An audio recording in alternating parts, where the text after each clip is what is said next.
The thoughts, opinions, and general overall shades thrown on High at 9 News are those of the individual speakers and not those of High at 9 News, its audience, or its advertisers. The statements made do not constitute medical, legal, or financial advice, and for advice tailored to your specific situation, please consult with a licensed professional.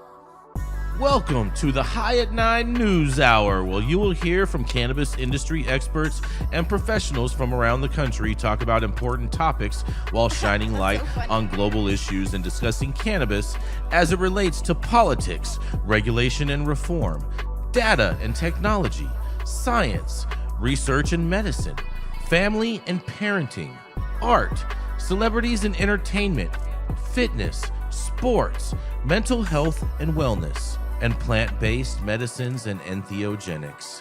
Together, we are building a stronger community, fighting the stigma and creating change. With your host, Jason Beck, joined by special industry expert correspondents from around the country, and daily antics brought to you by Cannabis. Coming to you live every Monday through Friday at 9 a.m. Pacific Time and high noon on the East Coast. And thank you all for getting high at 9 with us.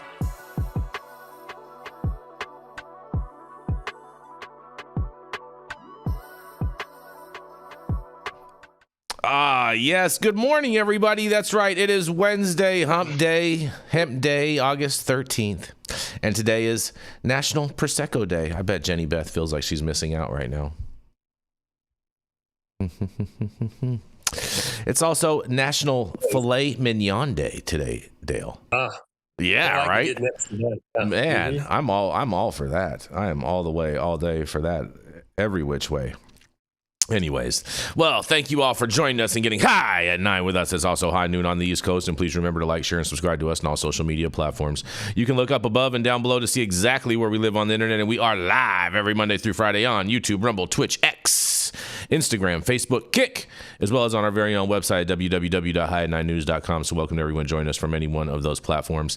And Jenny Beth couldn't be with us today. She has her real estate exam today, so we want to wish her luck on that. And in place of her story, I found a very interesting story that I want to share with you guys. I think it's a great way to start off the show. But it's from Dentons law firm. And for those of you that don't know who Dentons is, they're a top 10 white shoe law firm. That's a nationwide law firm. And they came out with this thing, the top 10 rescheduling misconceptions and responses. And straight up, some of this shit I agree with. Some of this shit I think they're totally off their kilter with or whatnot, or they need to have a new analysis by some of their paralegals or something. But nonetheless, we're gonna count them down, because below are the 10 most common misconceptions we have seen or heard from stakeholders and the media in the days following the news of HHS's recommendation, you guys. Misconception number 1. Rescheduling to Schedule 3 would legalize state activities. They say the recommendation to reschedule cannabis in the Controlled Substances Act from Schedule 1 to Schedule 3 is significant because the federal government is acknowledging, after decades of denial, that cannabis has medical value and less potential for abuse than certain other controlled substances.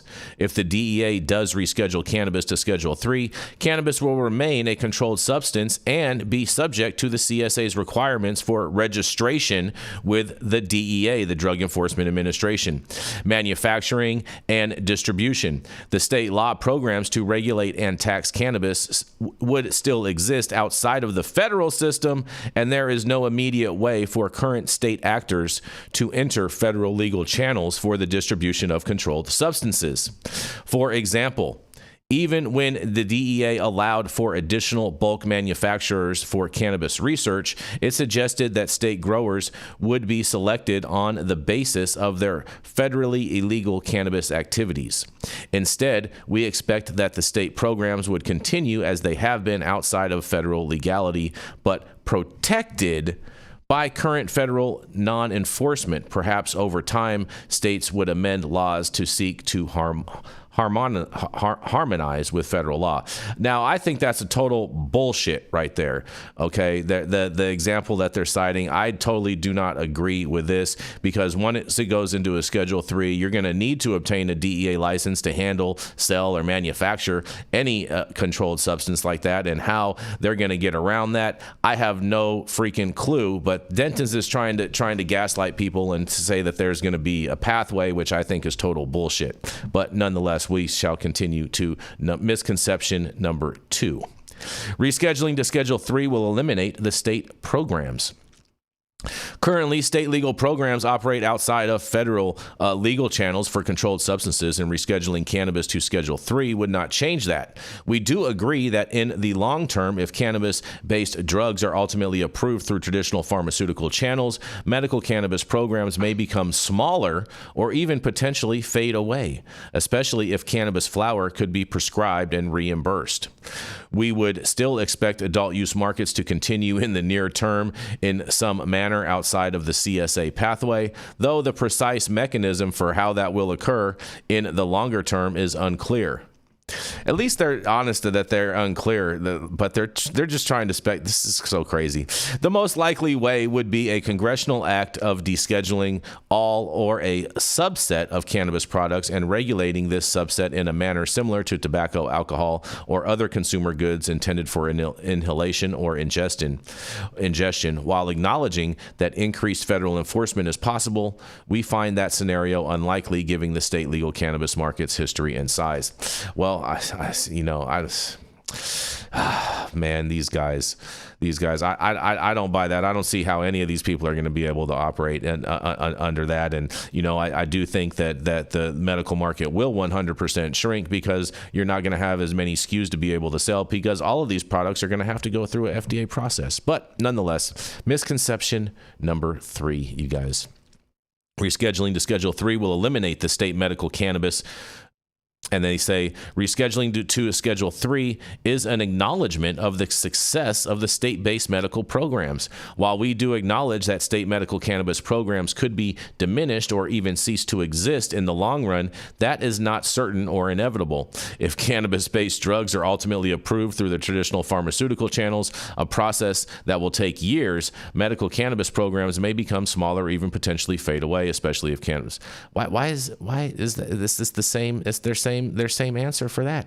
If flower cannot be prescribed or reimbursed under federal law, we could imagine a scenario where the medical programs would continue, at least as discounts in the state adult use market. See, I don't understand where they're coming up with this either. Dale, I can't wait to hear your thoughts on all of these things. Man, here you go. You guys are going to love this. Number 4, misconception number 4. 280E will still apply to state cannabis-related activities.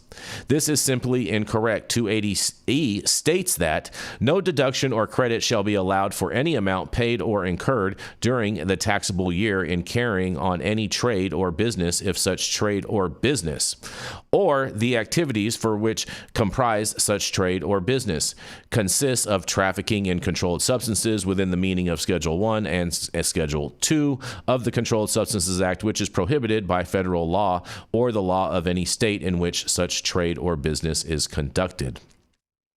If cannabis is moved to Schedule 3, 280E by its plain language will not apply to cannabis, and the contention that moving cannabis to Schedule 3 does not eliminate 280E for adult use cannabis is incorrect.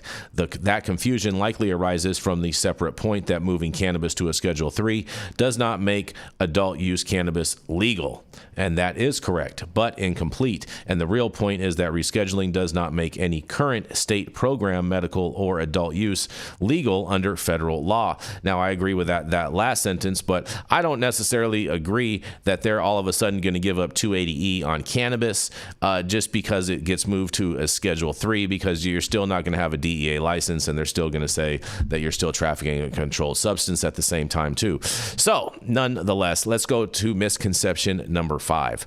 Rescheduling to Schedule 3 hands the entire industry to Big Pharma. Now, that I totally agree with. While a rescheduling would not make the state programs legal, we expect state programs to continue, at least for adult use cannabis. That change would open the window for pharmaceutical companies to compete with state legal cannabis medical products using the traditional Schedule III drug pathways.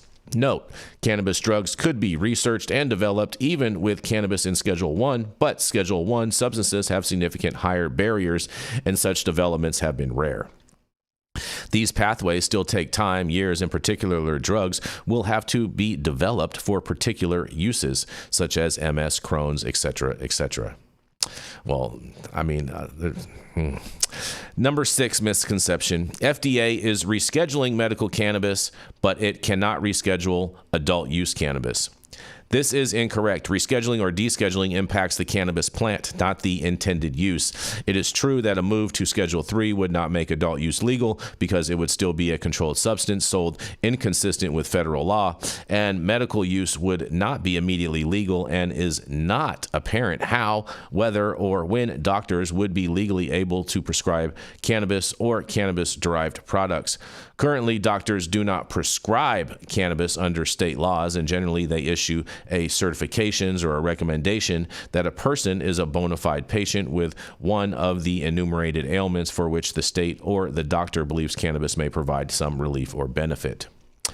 Misconception number 7. Moving cannabis to Schedule III will relax other regulatory burdens like quotas and security requirements. While Schedule III drugs traditionally do not have such measures to move cannabis to Schedule III and comply with the requirements under the single convention, the DEA would have to add regulations specific to cannabis, including quota requirements and certain security regulations consistent with what the DEA did with Marinol and Epidiolex, you guys. Hello? Yeah, right. Security's about to step up. Anyways, number 8 misconception. Rescheduling will help hurt congressional reform efforts. Maybe yes, maybe no. Oh, that's a great lawyer term right there. While rescheduling would bolster arguments that cannabis has therapeutic value, which could move politicians on the fence, it also could remove some of the urgency with certain politicians seeing rescheduling as good enough. It is too soon to tell what impact this would have on legalization efforts, but safe banking is still necessary, and adult use cannabis would need to be descheduled or state programs otherwise legalized for the industry to continue to succeed long term. Now, that last part I happen to agree with. We still need safe banking, and we still will need adult use programs to, we will still need cannabis to be descheduled. But however, them trying to gaslight people and say that they could dilute the political oomph to get something done, or could make the political oomph to get something done faster. I don't buy. I believe that if it goes to Schedule III, it's going to stay in Schedule III and it's never going to leave. It's kind of like back in the day when we were working on the First Step Act with the criminal reform groups, and we all basically said, this is the First Step Act. This is the first step to nowhere, because you're not going to get any more advancement on the First Step Act. There's never going to be a two-step act or anything else like that. What's done is done.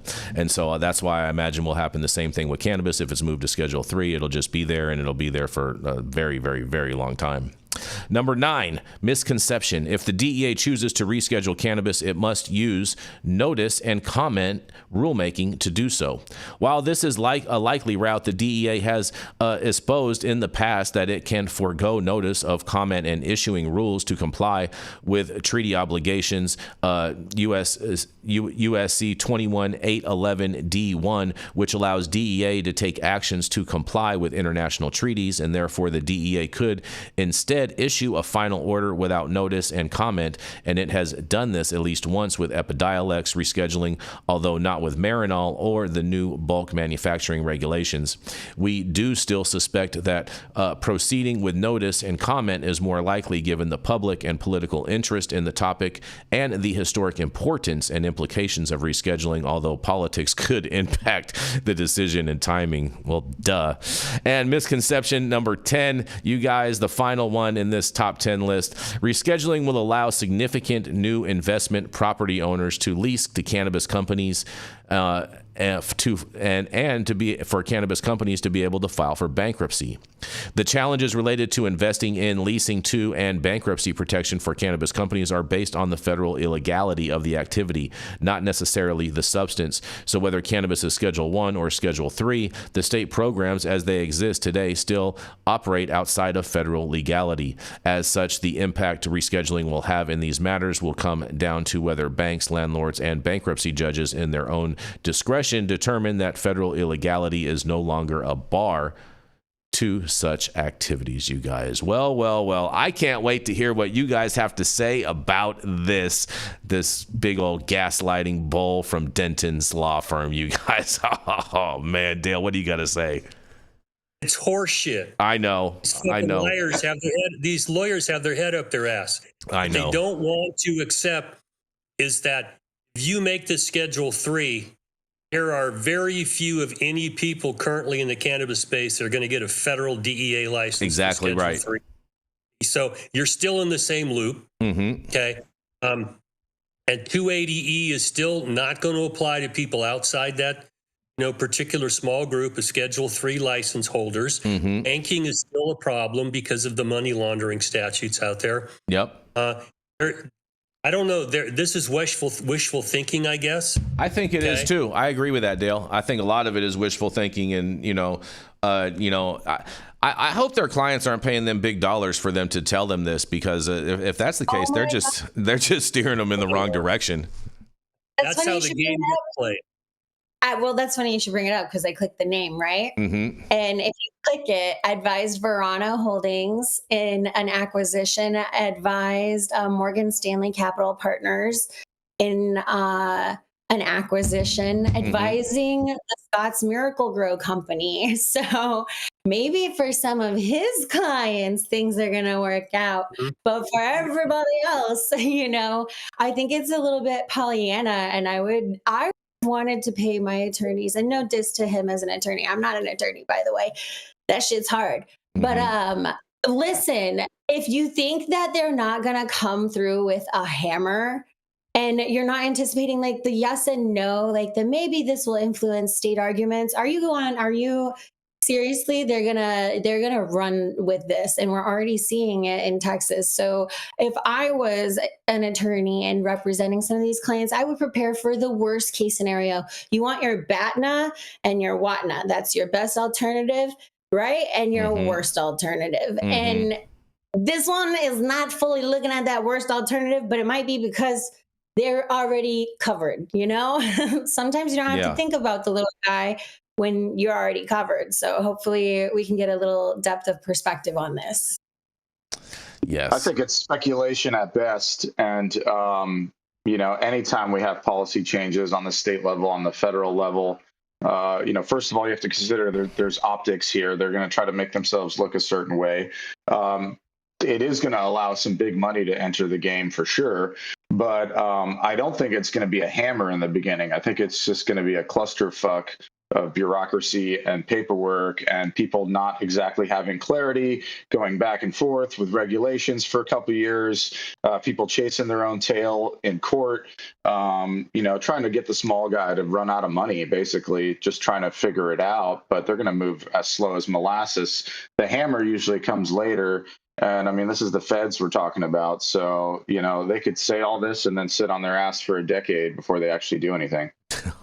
We'll come arrest you and prosecute you. Yep. That's how Spidey senses, hold on, but we saw DEA, we saw Glass House, and we're hearing about DEA investigations here in Texas. Mm-hmm. I wouldn't underestimate them this time. It's not like it was before, guys, because now if they reschedule and it goes to pharmaceutical, now they have money in the jar. And that is going to be something they want to shield and defend. Well, not only that, Shaun, but they have a whole nother organization to go after people with, known as the FDA. All right. Exactly. Exactly. I feel like alarm, alert, alert. We need to take back in the day, the DEA, I think, Dale, you'll remember this. The DEA send us all letters to landlords and whatnot saying that if they rent to us or whatnot, that they were going to be subject to asset forfeiture. Right. Mm-hmm. And that scared a lot of people, a lot of landlords, a lot of people lost their stores and businesses when those letters came out. But the reality of the fact is that the DEA doesn't have the power to seize real estate. Only the Office of the Attorney General does. And so you would have need to have received a letter from the Office of the Attorney General stating that intent if you really wanted to get super with it.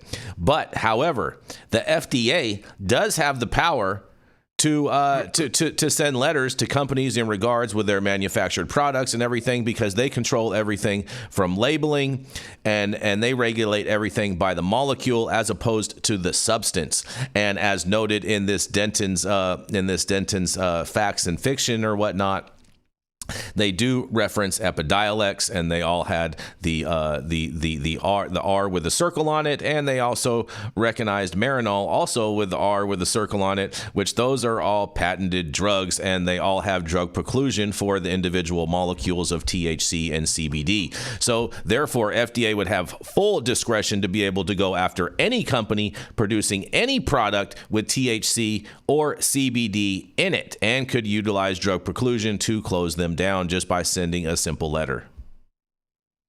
Well, yeah, but they can't enforce the laws they have right now.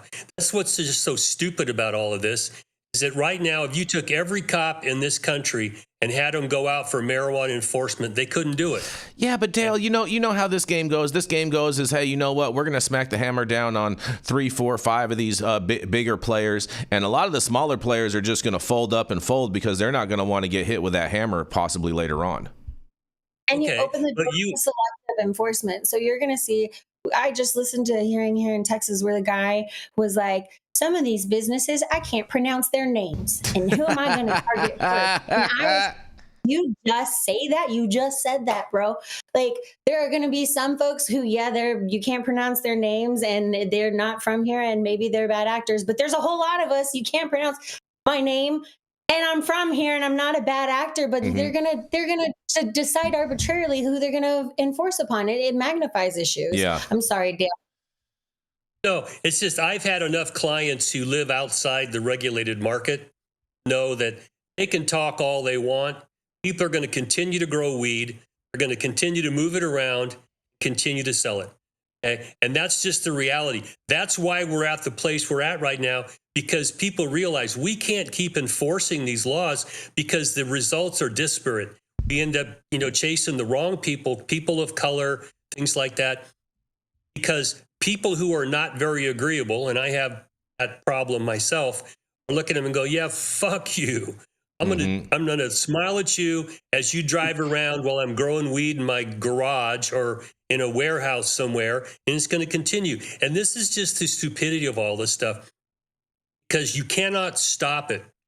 And they don't want to recognize that when you ask them, are you going to pass another law you can't enforce? They kind of, don't know what their accountability fuckers up. They don't know what the hell to do with that because they just cannot get their hands around this. Dana Rohrabacher had an idea. Let's see if we can loosen some of this shit up and get this moving toward an industry. Now it's not only towards an industry, there's industry in states based upon the hemp bill and a lot of these state cannabis laws. And you can't wave a magic wand now and make all this go away. I can certainly see that cannabis and the molecule THC and CBD will be part of pharmaceutical products down the road, like Tylenol is, codeine is. I mean, there's a bunch of things that are stuck in there. But the adult use market can never be controlled by the DEA because this is not, it's not a drug like we're talking about opium. It's a drug like we're talking about tobacco, and they will never approve a smokable drug. I'm sorry, you can wish all you want. The DEA is never going to prove that you're going to go buy a joint for medical purposes. It's not going to happen, which leaves all of us who like to smoke a joint outside the law. It's just you're missing up a rope here. Right? I mean, and you're right, it's gaslighting. And these fucking morons have a conflict of interest. As Shaun said, these guys are deep into these big holding companies and the pharmaceutical companies. So guess what they're going to want? We want to reschedule because our guys are going to get a Schedule 3 license. Yep. Sure as shit stinks. They're going to get a Schedule 3 license. The rest of us are like, okay, it's back to the old days. I heard an attorney maybe 6 months ago give an interpretation that, if something like this were to pass, that the state level adult use programs are going to get pushed into THCA hemp, and that's why they haven't come after THCA hemp, because it's still kind of a, at the state level for all these states, it's a tax baby for them, right? And the states aren't going to want to give that up. And rather than this going to the Supreme Court being a states' right issue, the states are trying to maximize that tax revenue that they can. So they'll write it out as now adult use will be hemp, and then all the medical programs are going to be absorbed by the FDA. But once again, that's more, speculation by these attorney groups. It's hard to say what's really going to happen. Mm-hmm.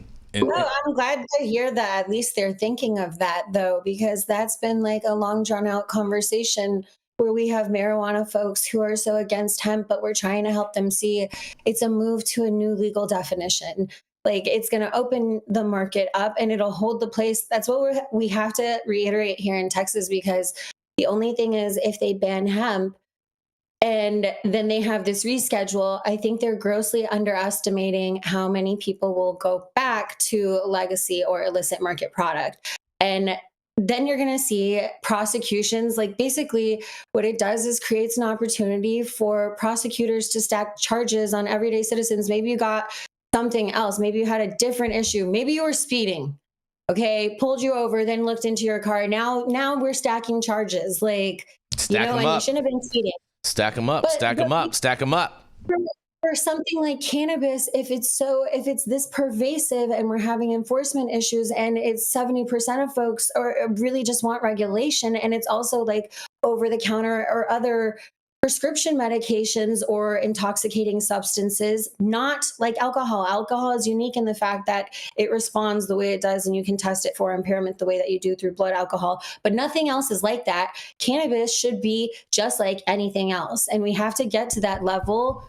So maybe if they got to the space where hemp could have the flower, and hemp could be home grow, and hemp could be that resource for nutraceutical, and it's full spectrum whole plant. We're not talking about franken cannabinoids or those that are within reason and safe. While this reschedule thing opens the door for pharmaceutical development in those avenues, because the more we can let them play with their ball in their yard, then we can focus on protecting what we have here and not criminalizing everyday citizens. That's like the biggest concern. Well, on that, I think that's a perfect time for us to go to our first commercial, and we are going to be right back.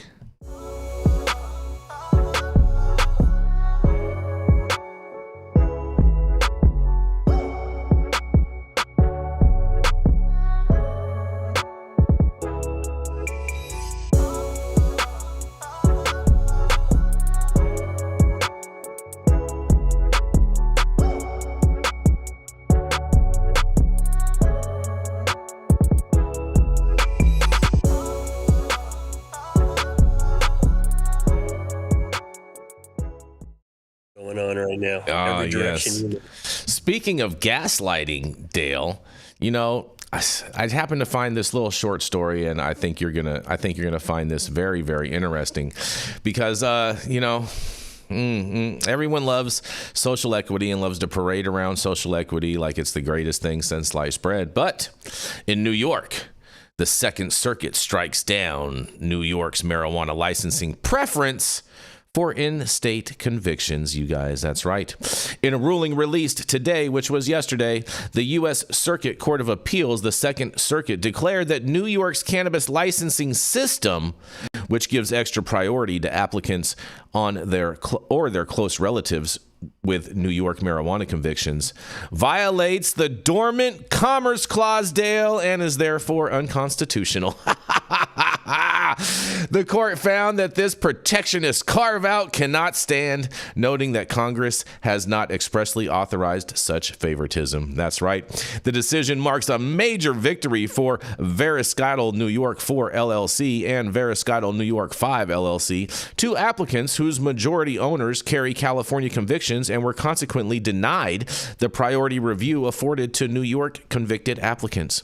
The court sharply criticized the scheme, observing, and in a quote, they say, "It is hard to seriously imagine states passing protectionist legislation in most federally criminalized interstate markets.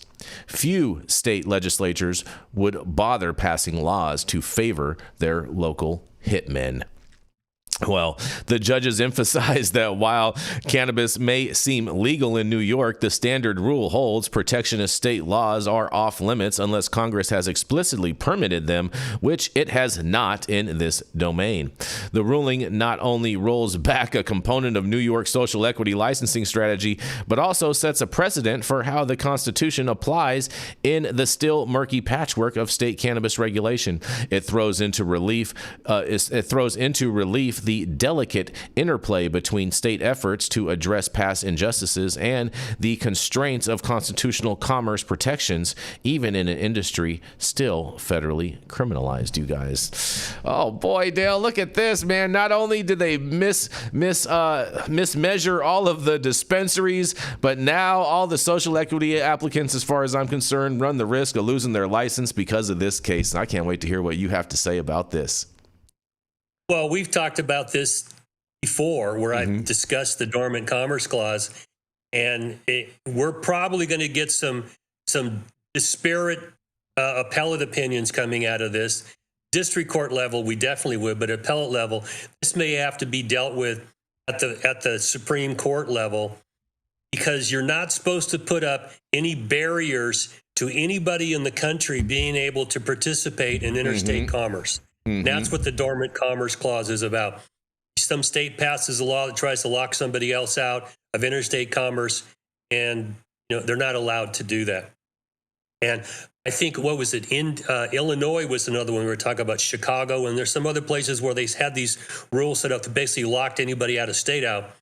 And this goes back to the Articles of Confederation, where we had a real problem that states were making up their own rules, and it's specifically not allowed in the Constitution. And I don't like the way that this is being played out. If you opened it for trying to say, if you've got, if you can prove that you were suffered because of the war on marijuana, and the rule should apply to anybody, not just people within that state, that would solve the problem. Then we get protectionist, and it's another layer of mess in this damn industry. And if they wipe these things out, right now, this stuff is all federally illegal anyway. So I don't know how much more this is going to do for the people who are out there running the black market. It's not going to do anything. People trying to be legit, this is going to pull the rug out from underneath them. And who knows what that's going to do to these nascent industries they're building. Exactly. What kind of precedent? If it's federal, because per the Farm Bill, it's not illegal. Per DEA enforcement standards, it would be. So we have to fix. We have some institutional issues. I have a solution for that I'm going to go into when we go into Dale's story, Shaun. Just to that point. What were you saying, Chris? I was going to say, what kind of precedent does this set in general for these social equity applicants? Because I've worked in multiple markets from California to the East Coast. I've seen it in Oakland. I've seen it in Washington, D.C., Maryland, and I don't think these social equity programs really work or really benefit the people that were truly harmed in the past by this. It's really just for optics to make the state look good. Like, oh, look, we're trying to help the people that we hurt before. And it's just saving face on their part. But, at the same time, it's a business matter when in this particular case in New York State. And from reading that article, I had to read it like 2-3 times for it to even make sense to me.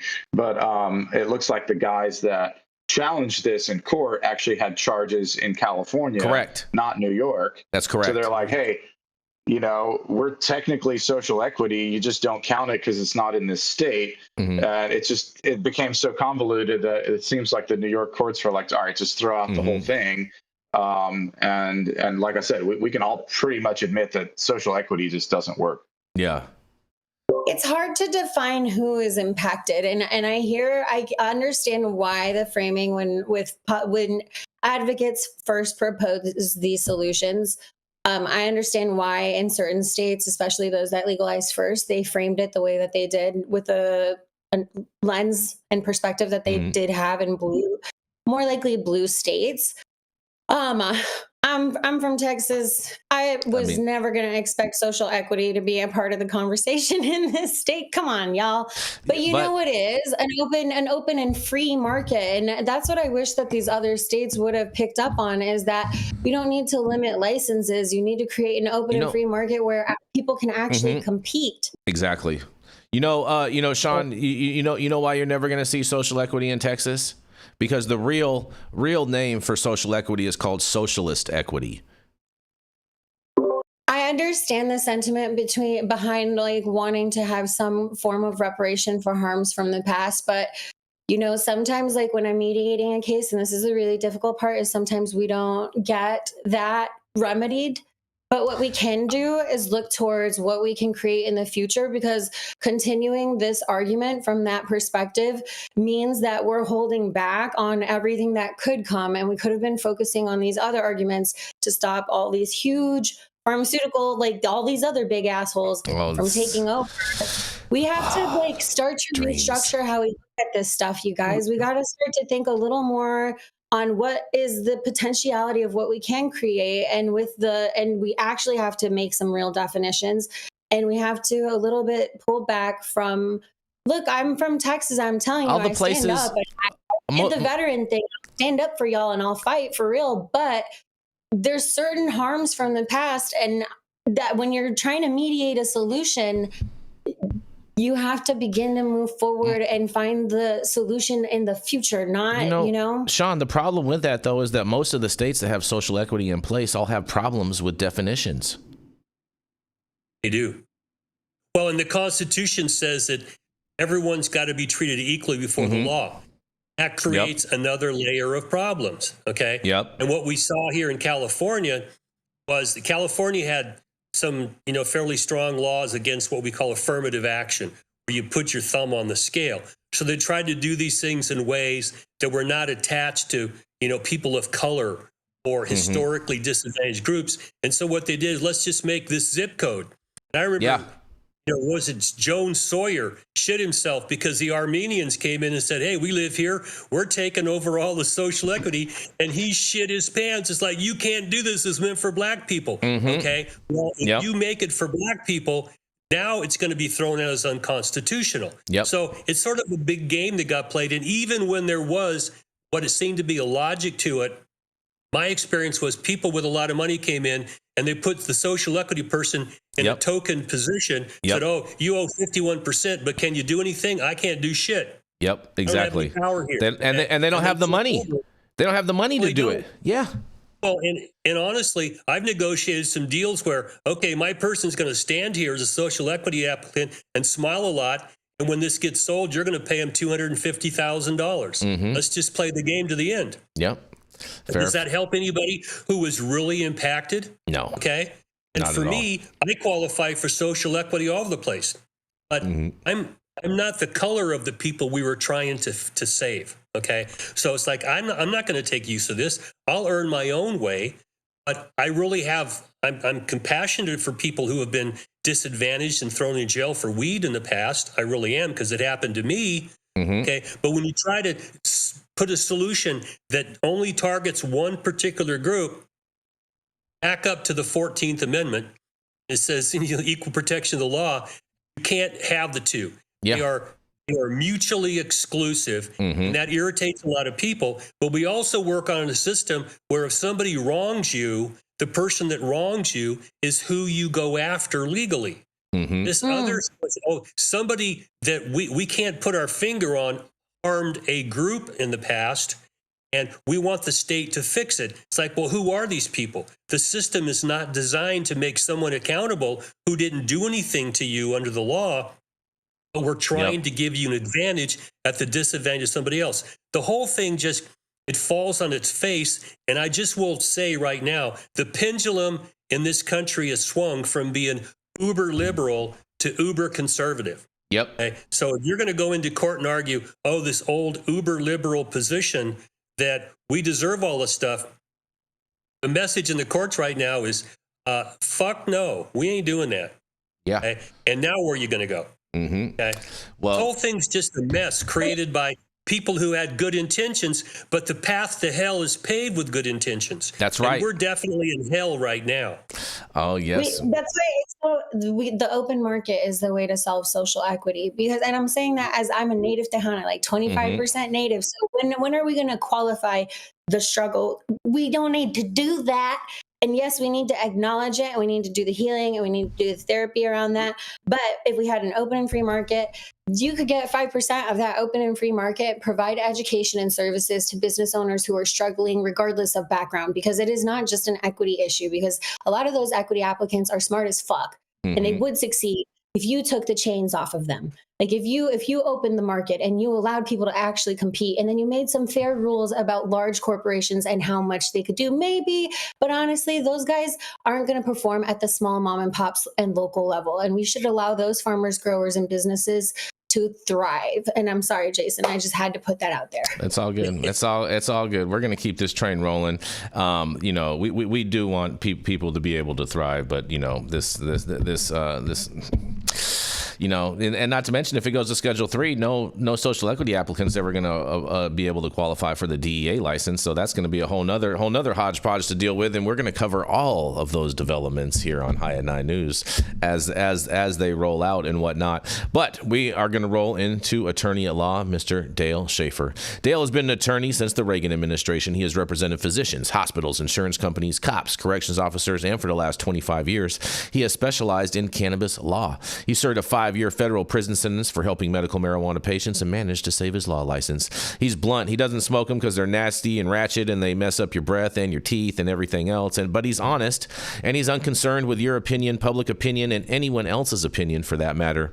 And he'll show you how he can defy gravity by pissing up a rope. That's right. It is another your favorite Tio Loco, and you can now find him at his own law office at the law office of none other than Dale Schafer. Good morning, everybody. It's your favorite Tio Loco, and since Jen's not here, I'll tell her it's her favorite full of shitakis here. Yeah. One more time. My story this morning comes out of Marijuana Moment. It's about Matt Gaetz, written by Kyle Yeager yesterday. And the headline, if Trump reschedules, and I emphasize, reschedules marijuana, the game is over for Democrats. President's first attorney general says, it's like, come on, Matt. Quit trying to blow smoke up my ass here. This is, okay. Rescheduling is where I focus. Like, why are we talking rescheduling here? Come on, Matt. I thought we had moved beyond that. And if we're talking rescheduling, I have the same concerns about the Denton law. Do you have a conflict of interest here? Mm-hmm. Who are you trying to pump this up for? Because I agree with Shaun. We should just green light this. Let people who want to start a business, if they can find the money to do it, let them go do it. If they can't succeed, like everybody else, you fail at business. Okay, half of them fail in the first 5 years anyway. But what Gaetz says is that this will, sort of box out the Democrats. Come on. This is a very close Congress right now, and people want to blow up. Oh, we've got all this, we won all this. It's like you got to razor thin. They're fighting now about adding a few more, Republican congressmen here in California, and in Texas, California, more Democrats fighting about stupid shit like that. Because this is a very tight country right now. And what the people in the Democratic Party don't like to hear me say is that, oh yeah, you say I only lost by a thin margin. No, you lost by 2/3 of the vote, you dumbasses, and the Republicans did too. Because a third of the population said, I don't like either one of your stories. Okay, I want to be in the middle somewhere. Somebody please help me. So I don't buy that it's going to, box out the Democrats. But I do agree with what Gaetz says, is that we got a bunch of people clutching at their pearls. Oh, it's going to do all these things. No, the sky hasn't fallen.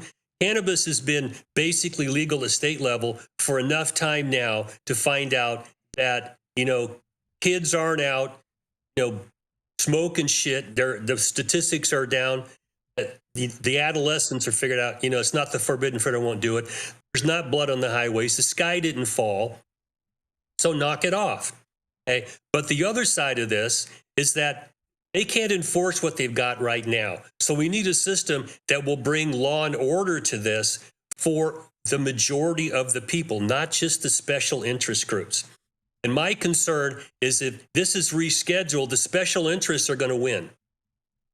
Okay? And those of us who used to operate in and around the black market are going to keep doing what we're doing, and there will be desperate punishment. I mean, I got spanked for growing 100 plants in 3 years.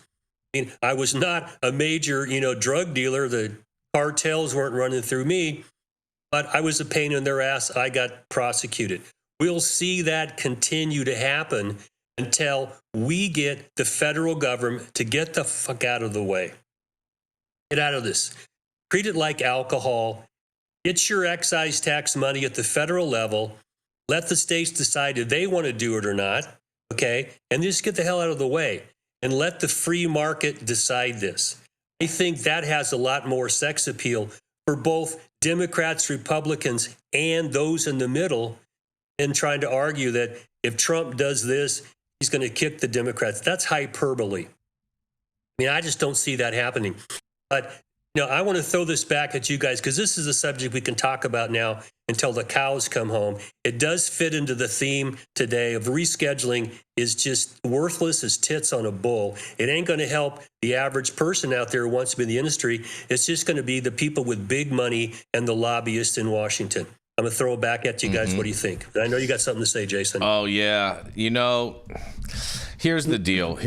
I totally agree with you that in relation that if just the fact that Trump already came out and made the statement yesterday, already the Democrats have lost on this issue because Trump has just basically ripped the rug out from underneath them. And I think Republicans will see a lot more victories come this midterm just because of that clear point alone. He's going to win a lot more supporters that might not have been with him in the beginning, but see that he's moving on the cannabis issue and are going to definitely want to support red candidates overall because they see that the red side is doing something where the blue side just overly gaslights people and says, hey, we're going to get something done, and then never does anything for anybody. And so I think the American people overall are sick and tired of that type of rhetoric overall, and they're sick and tired of it from both sides, not just from not only from the blue side, because Republicans do that on to some degree with certain things as well. But here's the thing, Dale. I think there's a few different things at play, and there's a few different moves that Trump could make. And in the past, I've always said that Trump cannot deschedule cannabis through an executive order, right? I've always said that because he doesn't necessarily have the power. But who does have the power is Pam Bondi. And so I think that it wouldn't be out of the question to see Trump do an executive order to deschedule cannabis completely. First of all, just totally deschedule it, totally take the issue from the Democrats 100%. Then, and because he's going to be like, then it'll get challenged in court. Okay, fine, whatever. And then he will already have given the directive to Pam Bondi through that executive order to where Pam Bondi can create that as the initial policy. So I think that is totally within the realm of reality of possibilities at this time, due to a number of the feedback that I've received from different people out there in the swampity swamp area, working on a few things like this. And so I think that would be super amazing if Trump just went on full deschedule, did a full executive order saying, hey, you know what? You guys say I can't do this and that. Everything gets challenged to the court. So he has no fear. He'll just do whatever and say, hey, whatever, let the courts decide. And then he'll have Pam Bondi argue it in court. And meanwhile, she'll issue her own order because it's under Trump's directive to deschedule cannabis. And boom, all of a sudden we got our best solution that we ever could have had with cannabis, all done by America's greatest president in American history, Donald J. Trump. That's a pipe dream, Jason. No, it is not. That is not a pipe dream at all, Shaun. Don't not get it twisted. There's another. Hold on. I have another scenario for you, Shaun. I have another scenario for you. There's also, because we have to consider Pam Bondi is the AG, not Matt Gaetz, and that is not her record. But that doesn't matter. It doesn't matter. Pam Bondi falls in line, and if Trump sets the stage. That is true. Trump sets the stage. So if Trump sets the table, Pam Bondi's going to come down and eat. That's just is what it is. Okay. I think there's a different approach that's less caustic to what. But Trump is all about the spotlight and creating the you know what I mean? And this is that right there. Trump, if you're listening, you need to make sure that you do an executive order to deschedule cannabis, which will throw the Democrats all in a shit flurry. It'll be great to watch, because here's the reality of it: is Trump actually already descheduled cannabis when he did the Farm Bill. And what kind of pushback did he get when he created the Farm Bill? He got zero pushback from anybody on any side. There were no political repercussions whatsoever. So that was the test case for him being able to do an executive order to deschedule cannabis. And then, like I said, Pam Bondi will have to follow through as the Attorney General. I think this is the way for them to go and for the administration to proceed overall. This would be a home run. This is the biggest win for everybody in the cannabis industry overall, every which way. And yesterday, and there's a whole nother way that Trump could do an executive order that would stick, is Trump could also do an executive order to reword the Farm Bill through an executive order to remove the 0.3% THC definition of hemp. And because it is still listed in the controlled substances as cannabis sativa L as the definition for hemp and of marijuana in the Farm Bill. And so therefore, if he removed the 0.3 artificial through an executive order, boom, automatic, we have descheduling and nothing even needs to get done because everything is already legalized through the Farm Bill. Home run. So we'll see is hopefully maybe they're looking at the Farm Bill and how to continue. It'll be exactly what we just talked about. Ideally, this is all speculative, guys, but they could create that hemp market. We just talked about it. And then that also allows that space for, if it's a pharmaceutical grade product with specific formulation where you're manipulating cannabinoids to a certain level, like you're manipulating or creating artificial cannabinoids for some pharmaceutical purposes, then that feeds that beast that will exist and must be fed, and they're already like signed off to, while also protecting small businesses through hemp. Like hopefully they go that path. I don't see a Pam Bondi deschedule pass. I don't, but it could be college football. It could be crazy. We'll see. I mean, it sucks that this is even like a partisan issue, but obviously, most Americans consider this a social issue that they feel very strongly about one way or another. And we've seen the social tide shifting quite a bit in the last 10 years. And, we're throwing that volleyball across the aisle, so to speak, back and forth. And, the Republicans have always been the party of deregulation in other industries. So, to me, descheduling is the ultimate goal. That would be the way to go. The plant's not free until we treat it like coffee or tea. We've been saying that in this industry as activists for 20 years now, So, but at the same time, the interesting thing about cannabis is it kind of breaks a lot of the traditional rules of capitalism, and everybody's been trying to put a cage around this thing and find a different way to tax it. And that's why every state has its own different programs. Everyone's tweaking on each other on how to track and trace and how to regulate this. And because everyone wants to make a buck off of it, everyone wants to get their kickback. So, and we all see now this is a multi-billion-dollar industry, and everyone's going to try to wedge their point of view and get something back out of it. But descheduling, deregulating would be the ultimate, test of the industry and allow small producers, quality producers to rise to the top.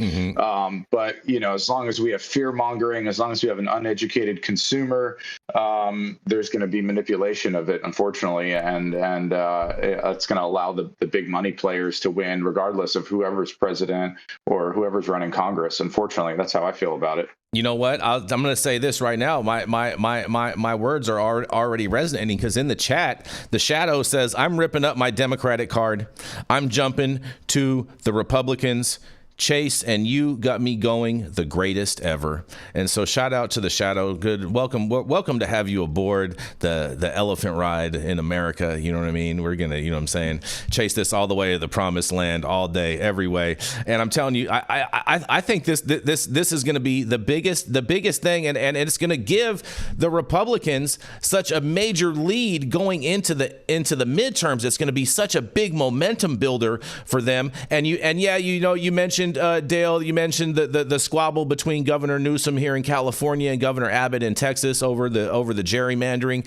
And I saw Governor Abbott this morning make a comment, and I thought it was pretty funny, because he was saying, okay, I got the 5 seats, whatever, this and that. And Governor Newsom, if you think that you're going to go and eliminate 5 Republican seats from California, then go ahead, because I'll gerrymander some more, and I'll eliminate 10 more Democratic seats in Texas. And so, the reality of it is that California can't gerrymander any more than it's really gerrymandered at all. Same thing with Illinois. It's pretty much gerrymandered as much as, it's as blue as it can pretty much get.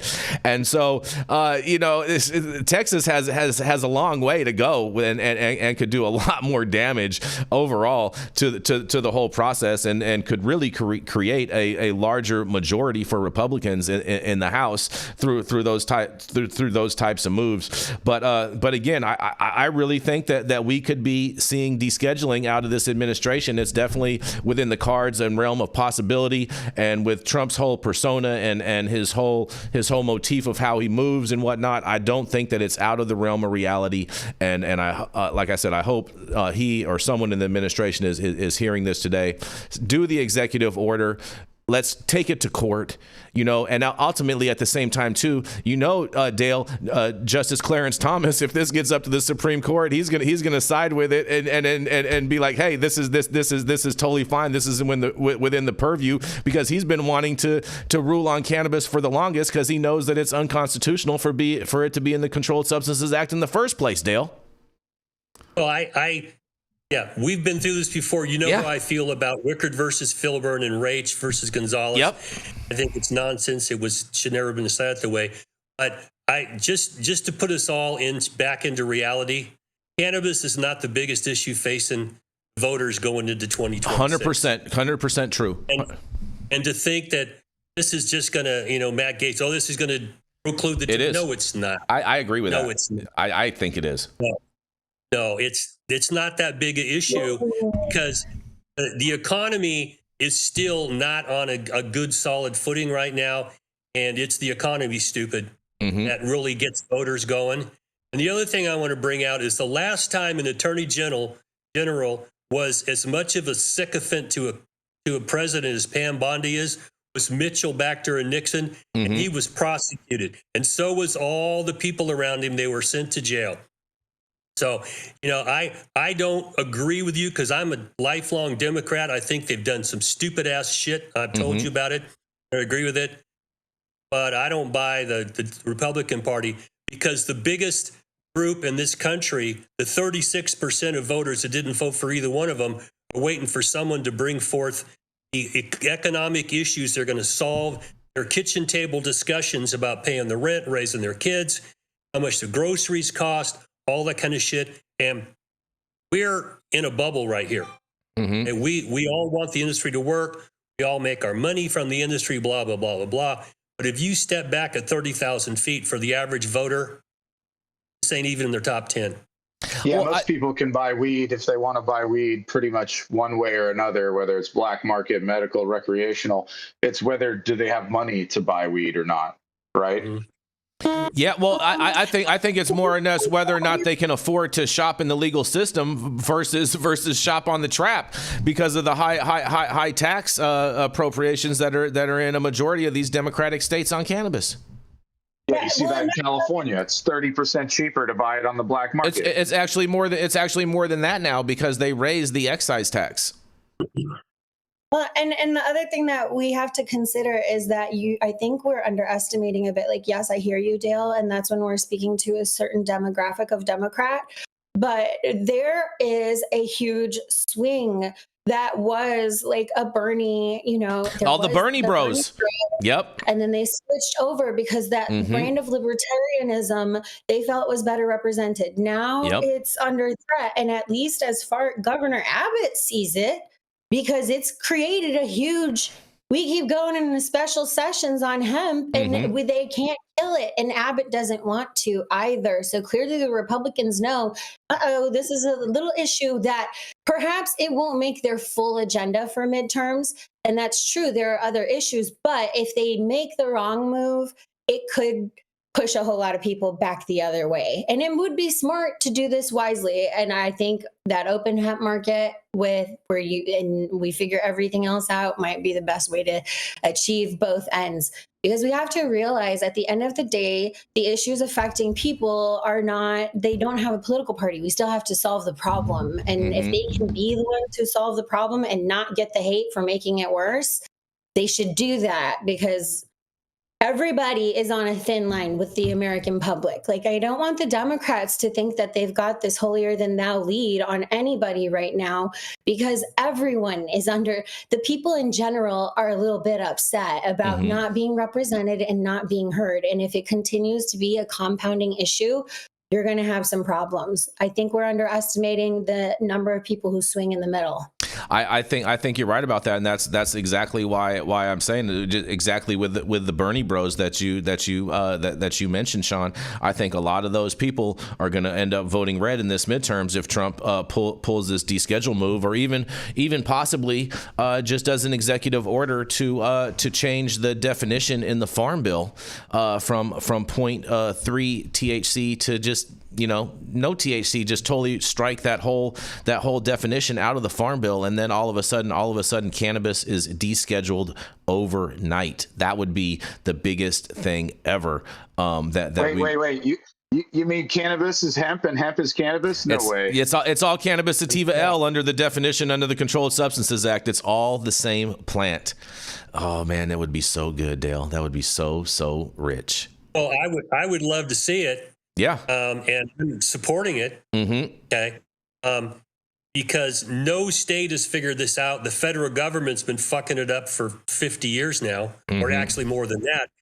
And I'd like to see some answers here. Yeah. I'm not going to buy the narrative that if they do this, you're just going to win hands down. I think it's much more complicated than that.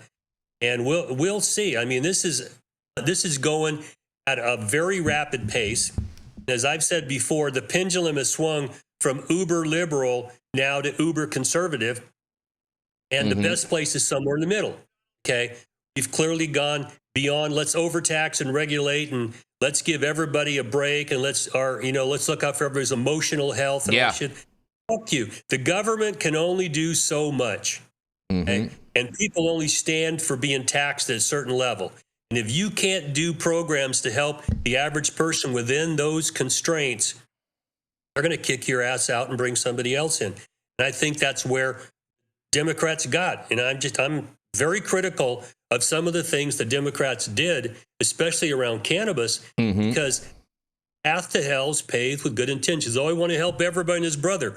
Well, your mommy can't make the world safe and prosperous for you. You got to do it for yourself. Government cannot fix every problem you can conceive of. And you would have to take everybody's money as taxes to do all the shit people claim they want to do, the government to do. It's not designed to do that. The Constitution doesn't allow that. So now we're going to run into some real serious constitutional headbutting here. And, I'm standing back eating my popcorn. Well, Dale, on that, I just have one thing to say. I have a message all from you guys, from the boss. Donald Trump, and I approve this message. And on that, we're going to roll into our next commercial, and we are going to be right back. I'm Cole Preston, and today I'm at Blue Island Beer Company for the premiere of my mini documentary on legalization policy in Illinois.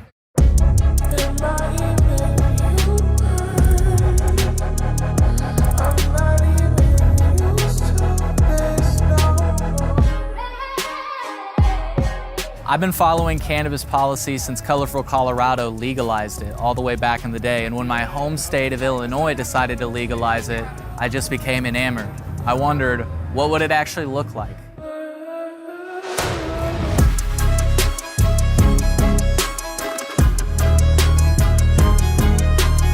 If you'd like to see how Illinois fell short in achieving meaningful reform in their cannabis policy, you can watch my mini-doc now at colememo.com/mini-doc.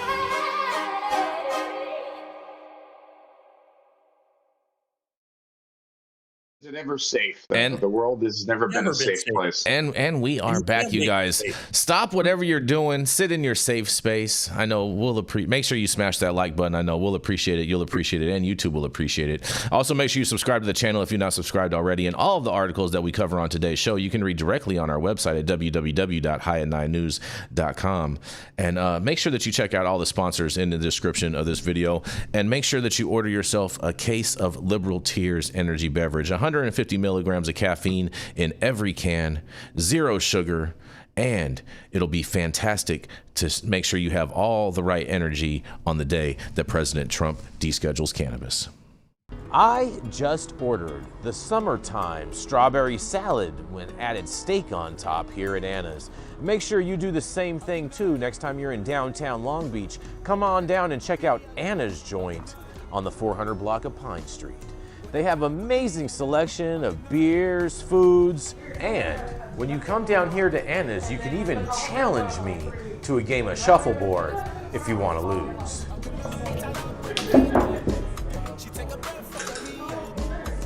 Did you get that? So, next time you're in downtown Long Beach on Pine Avenue, make sure you stop by Anna's Joint on the 400 block. Not only do they have Anna's Joint, this restaurant and bar, but they also have the amazing deli next door, and then next door to that they have a very exotic flower shop. You may want to stop by and say hi.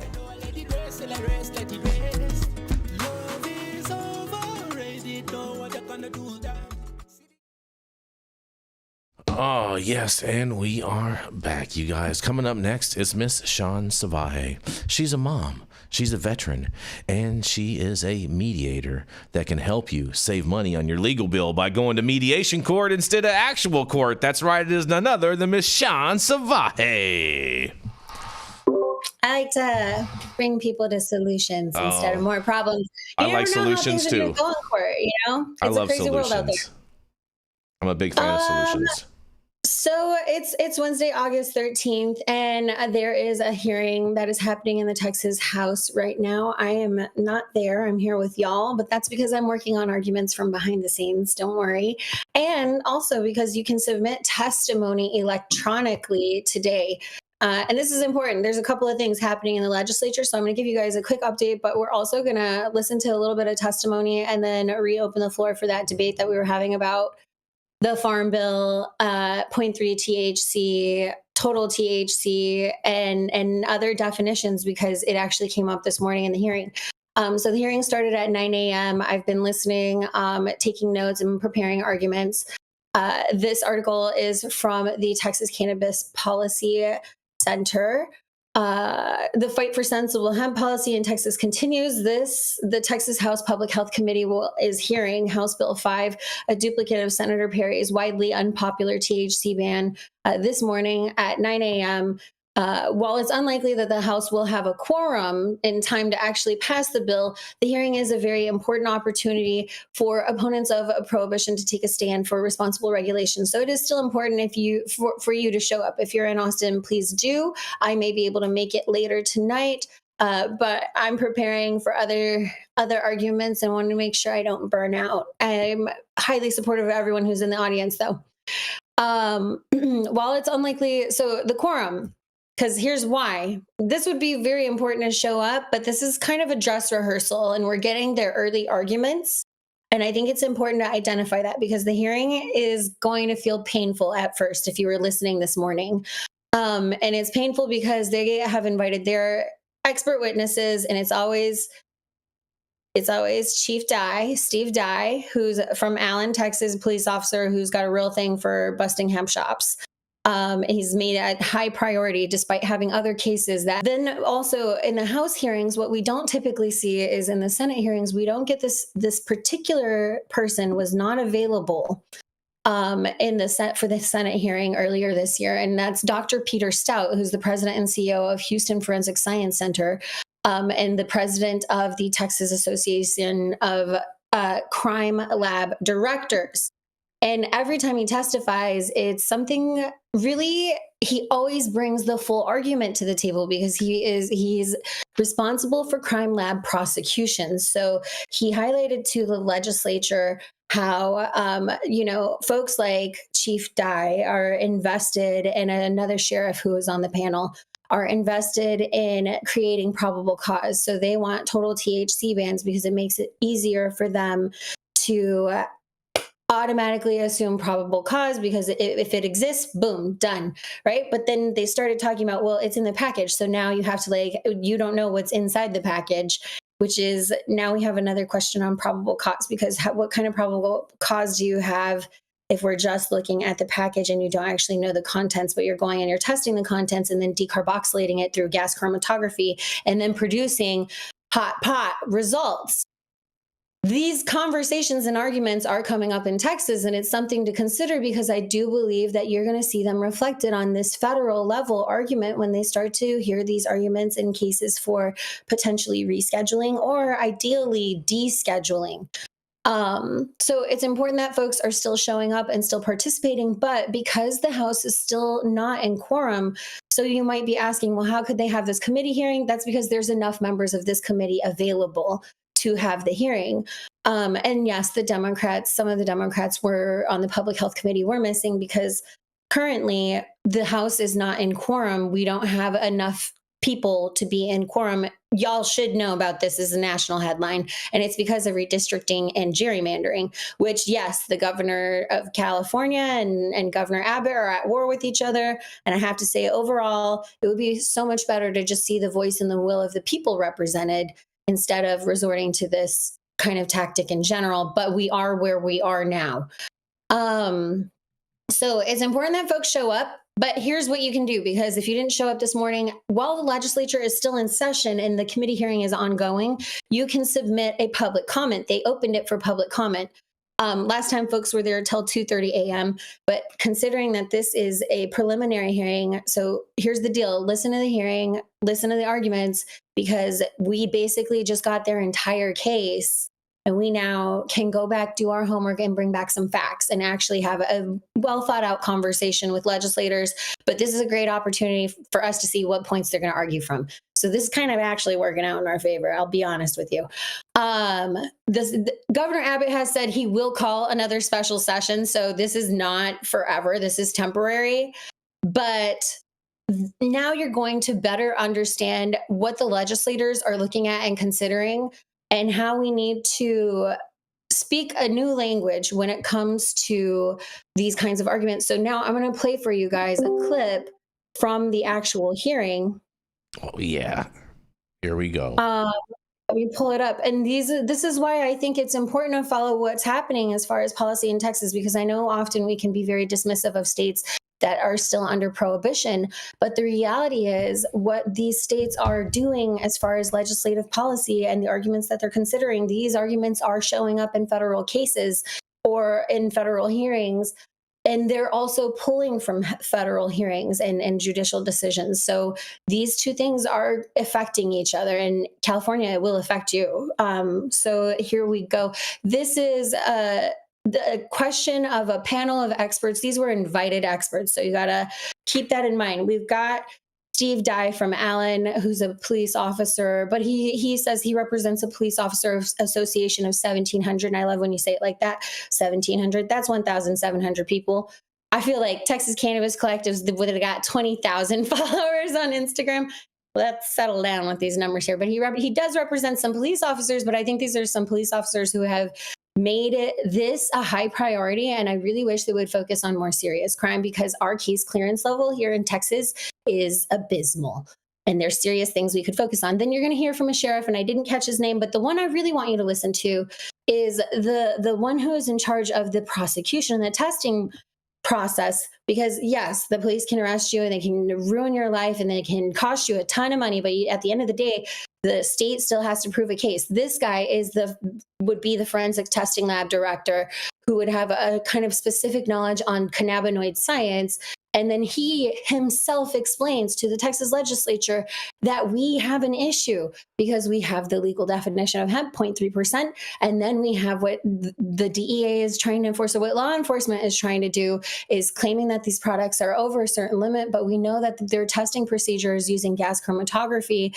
So they're decarboxylating it. So you'll listen to this line of questioning where they try to frame that as a gotcha moment. But we understand, those who understand the science, that they are decarboxylating it themselves. Let's take a listen. Marijuana, it has not come back hemp. So effectively, they are selling marijuana.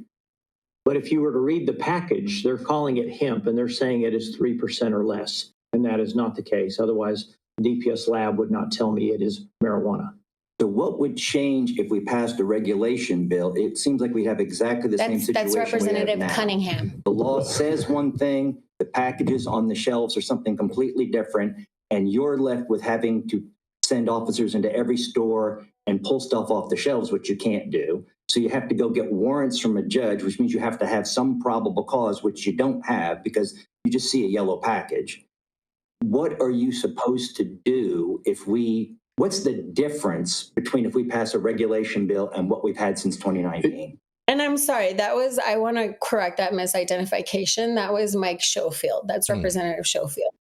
He's a Republican. And then I'm going to let them speak. But you'll hear first from the sheriff and law enforcement, but then he will identify himself and he'll speak for the majority of the clip, the forensics expert. Because that's the key. These are the key elements that we need to prepare for our arguments. Nothing. It's been regulated since 19. They've just been operating illegally because they know the resources aren't there to check it. The only thing that changes under regulation, the number of stores increase because now you've legalized it, period, in the story. And let me tell you what else will happen. Even the good law enforcement agencies that are aggressive are going to give up on this. Because you're going to have many more stores. You'll never catch up with resources on testing or personnel to oversee this. You will be legalizing marijuana if you vote for regulation of 0.3. We've studied it. We're not here to scare anybody. We know the facts. We're out there every day with our community. And the other thing, I talk to my community. I have yet to have somebody come up to me and say, why are you fighting this THC? But almost every time I go to lunch, somebody comes up and thanks me for fighting it. So don't believe the polls. Believe what your people are telling you. And I appreciate that because I just got to pause there because the polls are 70% of Texans want regulation. So I feel like, please, sir, you are looking for the problem. That's why you're getting it more. That's not indicative of the actual problem. But that's our Allen police officer there. Here comes that next testimony. That's the real problem that we see. If you regulate, you legalize. And the thing that really strikes me is we're not seeing a 0.3% legality being used to justify 4% or 5%.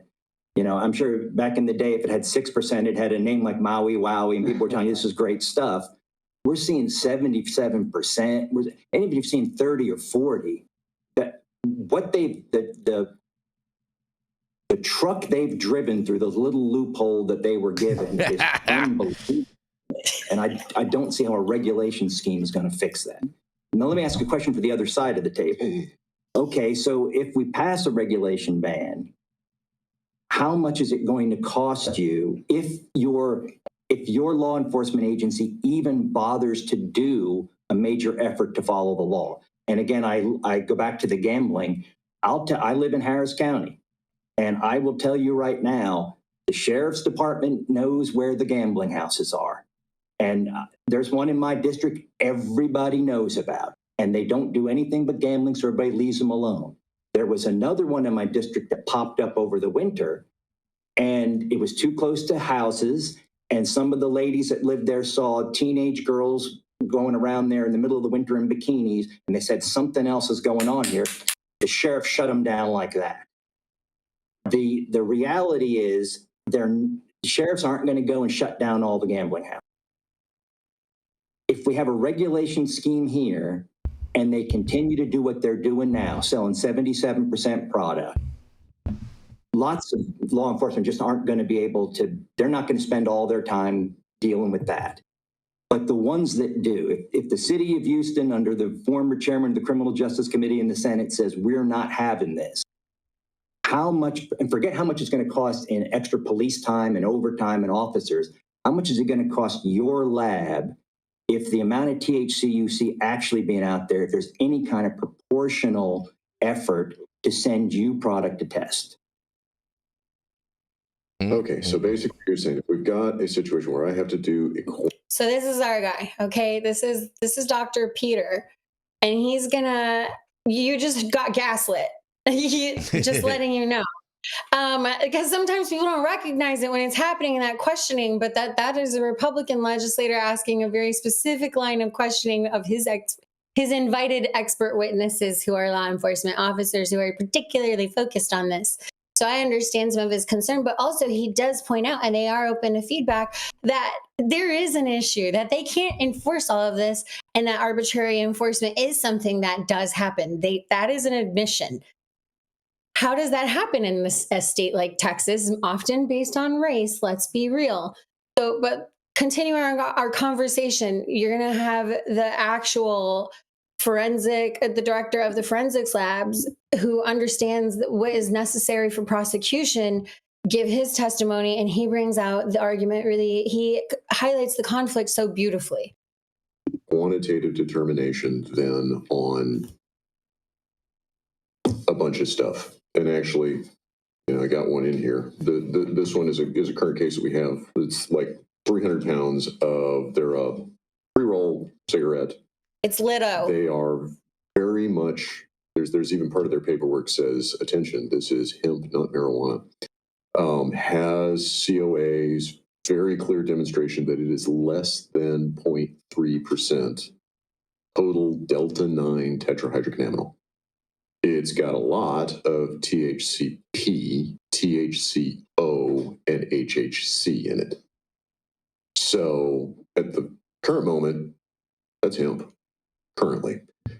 If there is a regulatory situation that I then have to come up with a quantitative determination of all those other things, that's going to be expensive. I mean, I'm up to simply deal with the delta 9 tetrahydrocannabinol determination in these for a criminal prosecution of these things. 300 pounds of these, they're all in little 6 cigarette boxes, and there's a bunch of them. I'm probably going to test 100 of these. So I'm probably going to spend on this case right now $20,000. So that's kind of the scale of what we're talking. That's different than what they're saying there. And these huge costs that, like I say, I know you're going to get said, well, we can do the testing a whole lot less. Yeah, but not to the standard. But not for a criminal prosecution where I have to demonstrate all of this stuff. That's what makes it so challenging for us. And you mentioned earlier that sometimes you have to outsource. I'm assuming once you do that, you kind of lose control of it. Is that even usable in a prosecution, or does that just tell you I need to test this stuff further in my own lab? When we outsource stuff, all right, so I'll pause it there, and we'll be sure. If you want the video, you can watch this. We're at around the 2-hour mark of testimony, so maybe you go back about 20 minutes or 10 minutes, and you'll be able to see those comments. It's at house.texas.gov. These are live broadcasts. So basically, what was so important is that these conversations are also happening on the federal level, but they're not happening with overlap. And that's when we need to kind of bring this to everybody's attention, because I want to hear, Dale, I want to hear your perspective of what the forensic lab expert has shared with us, because part of the issue with the line of questioning that I have, if I'm looking at it from a neutral perspective, and we all know I want to help decriminalize cannabis, so I can only be so neutral, but I do try to be truly neutral. And if we look at it from a neutral perspective, the fact that the legislator had to ask, never mind all of the costs of the law enforcement officials of actual arresting, booking, jailing people, which will increase under these penalty laws. It will all go up, and they have no way of covering those costs or expenses. But on top of that, the criminal prosecution would be $20,000 each. So why are we talking about increasing the opportunity for criminalizing people when we could just remove those handcuffs entirely and actually regulate? And then to Senator Perry's point during the Senate hearing, he said, well, this would be a great class action lawsuit. Well, yeah, that you know what? For bad actors who have products that have material in them that do not actually match their COAs, they can get sued by civilians, by consumers, by consumer groups, just like any other product. So it's really perplexing to me why the state is insistent on this level of adult supervision, especially when their own forensic lab experts identify the specific legal conflicts. Dale, Jason, and our new friend, I'm so sorry Chris. to catch your name, but Chris, I'm sorry. Chris. Well, what I've gone over many, many times is the problem you face in the criminal justice system. That you cannot prove these cases up without a lot of effort, okay? And I've represented enough beat cops to tell you that if they've got to go through the paperwork, the booking process, if they've got to go to court and testify because someone's smoking a joint or they catch them with an ounce or two or even small amounts, they're like, I got bigger fish to fry, and that's a problem. Cannabis, no one can argue the sky is fallen. I mean, you bring these cops in, and they're going to tell you what their organization tells them to say. But I've worked with beat cops, and they tell me, it's like, I ain't got time to fuck around with somebody smoking a joint. Because I got people out shooting parties up. I got people, they just robbed a fucking Brinks truck for $800,000. There's real crime out there. Cannabis is not real crime. This is malum prohibitum. And I can tell you, if I'm going to trial, I'm going to go find a forensic experts that know how to test for THCA. Okay? And that's where I'm going to hang my hat. And, when we get closer to trial, you don't get discovery in criminal cases like I get in civil cases. I'm going to bring him in, set him in front of the jury, and explain to him, this is the stuff called THCA. It's not in the Farm Bill. If you test with, I think it's a gas chromatograph, will give you THCA. A mass spectrometer, you decarboxylate it, and it's done. Why would you use that test? They both decarboxylate it, though, Dale. That's the problem. Is they both are delivering false positives through the heat exchange. So they're converting. Hold on, Shaun. Let Dale finish, Shaun. Hold on, let Dale finish. I would bring in. He's working with DEA. He said in his testimony that he can only say so much, but he's working with DEA. So tell me how DEA is decarboxylating, Dale.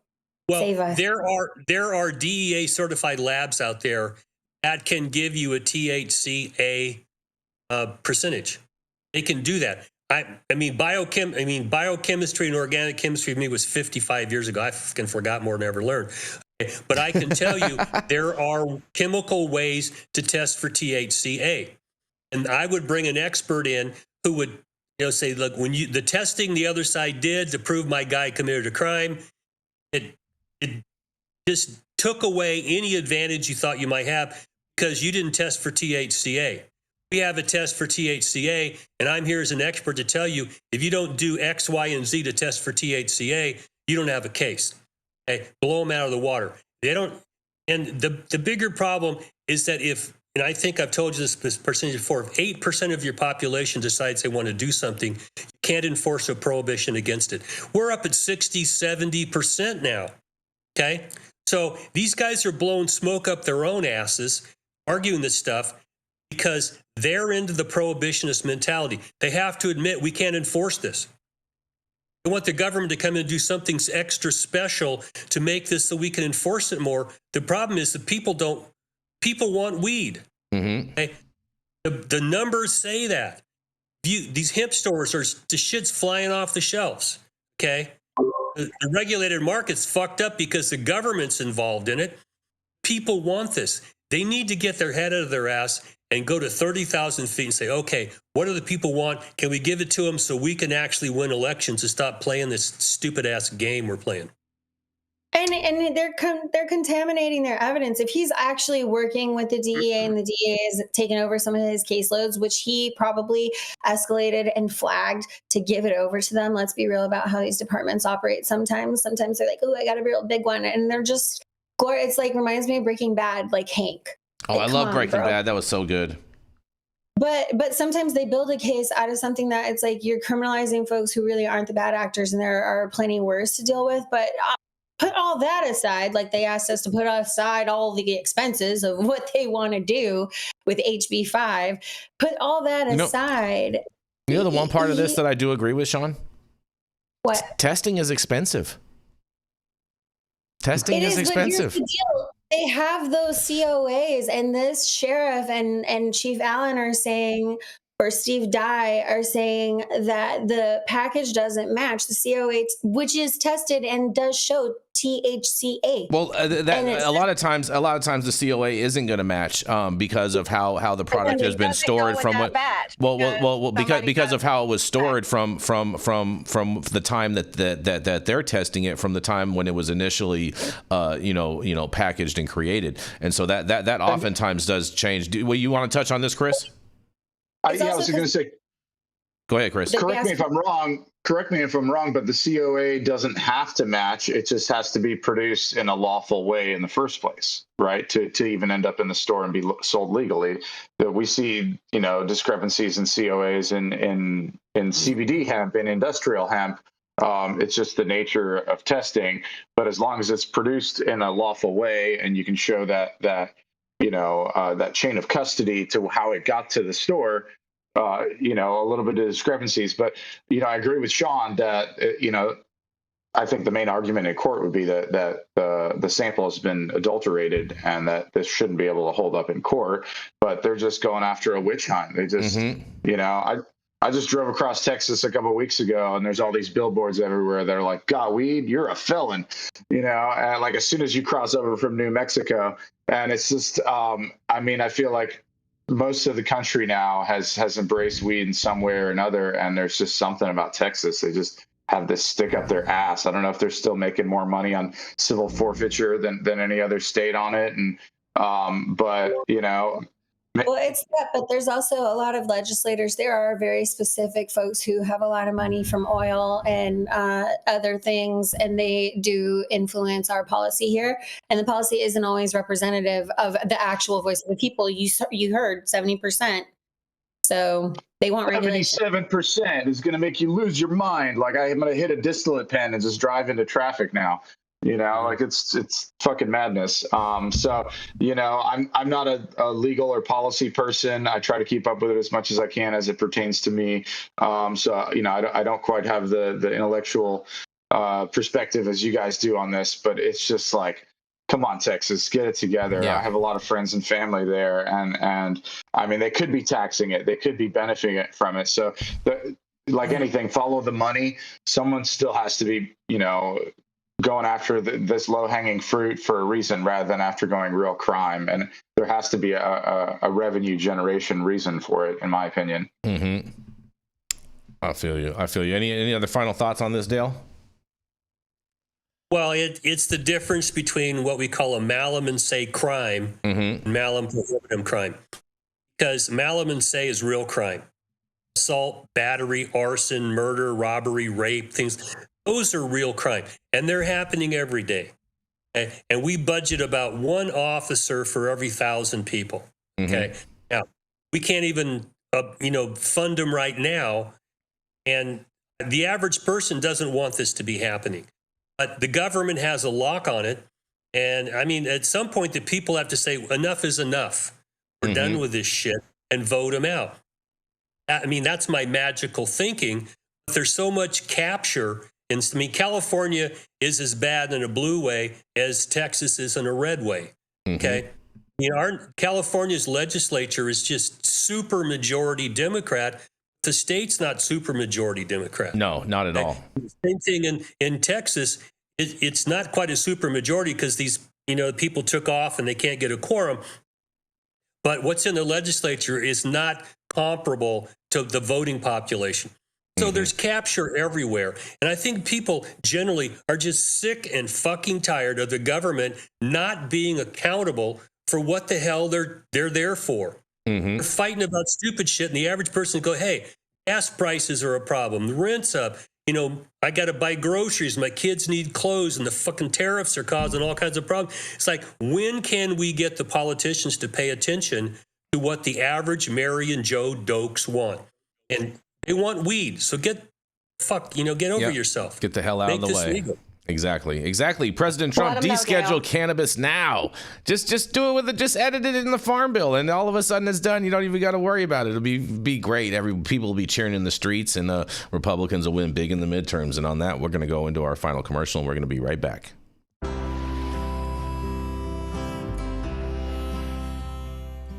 Oh man, your knees still bothering you, man? Yeah, my left one, you know? But I'll tell you what, I've been using this new CBD cream, and it works like a miracle. CBDs? I done heard about them CBDs. I was out there on them Twitters the other day, and I heard they get you high as a kite. Well, not this stuff. This stuff is tested. Every batch, all the way through, pharmaceutical grade. And in a GMP certified facility, so you know you're not going to have to worry about flying high. GMP certified? I might have to try some of this out. Where am I even find this? You go directly to aimhighhemp.com and they will ship it to your door right away. Test it. It's not a name, it's a promise.